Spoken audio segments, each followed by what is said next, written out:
আবারও অশান্ত ভারতের মণিপুর রাজ্য। খোদ কেন্দ্রীয় সরকারের হস্তক্ষেপেও শান্ত করা যাচ্ছে না বিদ্রোহীদের। ভারতের উত্তর পূর্বাঞ্চলে রাজ্যটিতে চলমান ওই অশান্ত পরিবেশের মধ্যেই মোদির কুয়েত সফর নিয়েও হচ্ছে সমালোচনা। নতুন খবর হলো মণিপুরের আগুনে নাকি ঘি ঢালছেন বিশ্বের সেরা ধনী ইলন মাস্ক।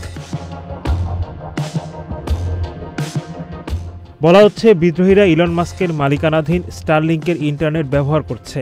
এই কারণে বেকায়দায় ভারতের নিরাপত্তা বাহিনী। যদিও ইলন মাস্ক দাবি করেছেন মণিপুরে স্টারলিংক ব্যবহার করা হচ্ছে না। সম্প্রতি রাজ্যটির পূর্ব ইসফল জেলায় অভিযান চালিয়ে অস্ত্র ও গোলাবারুদ উদ্ধারের পাশাপাশি বেশ কিছু ইন্টারনেট যন্ত্র বাজেয়াপ্ত করেছে নিরাপত্তা বাহিনী। মণিপুর পুলিশ জানিয়েছে বাজেয়াপ্ত হওয়া জিনিসগুলোর মধ্যে একটি ইন্টারনেট স্যাটেলাইট অ্যান্টেনা এবং ইন্টারনেট স্যাটেলাইট রাউটার রয়েছে। ভারতীয় সেনাবাহিনী বাজেয়াপ্ত হওয়া যন্ত্রগুলো সোশ্যাল মিডিয়ায় পোস্ট করেছে। সেই ছবিগুলোর মধ্যে কয়েকটি যন্ত্রে স্টারলিংক সংস্থার লোগো ছিল বলে দাবি ওঠে ইন্টারনেটে।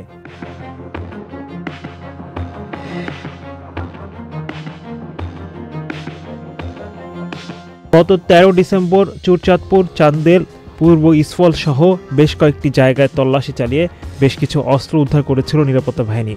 সেখানেই পাওয়া গিয়েছিল স্টারলিংক ইন্টারনেট ডিভাইস। ইলন মাস্কের সংস্থা স্পেসএক্স এই ডিভাইসটি তৈরি করেছে, যার মাধ্যমে কৃত্রিম উপগ্রহের সাহায্যে বিশ্বের যে কোনো জায়গা থেকে ব্রডব্যান্ড ইন্টারনেট পরিষেবা পাওয়া যেতে পারে। তবে ইলন মাস্কের দাবি মণিপুরে স্টারলিংক ব্যবহার সম্ভব নয়। তিনি জানান ভারতের জঙ্গিদের কাছে স্টারলিংক ইন্টারনেট ডিভাইস থাকা কার্যত অসম্ভব। ভারতে এই যন্ত্র ব্যবহারে সরকারি কোনো অনুমোদন নেই, তাই আমরা ভারতের উপরে থাকা স্যাটেলাইটগুলো বন্ধ করে রেখেছি। তবে ইলন মাস্কের এ দাবি সত্যি কিনা তা নিয়ে এখনও খানিকটা সন্দেহ পোষণ করেছেন নেটিজেনরা। 2 মাসের বেশি সময় ধরে উত্তাল ভারতের রাজ্য মণিপুর। চলছে জাতিগত সংঘাত, সহিংসতা, বিক্ষোভ।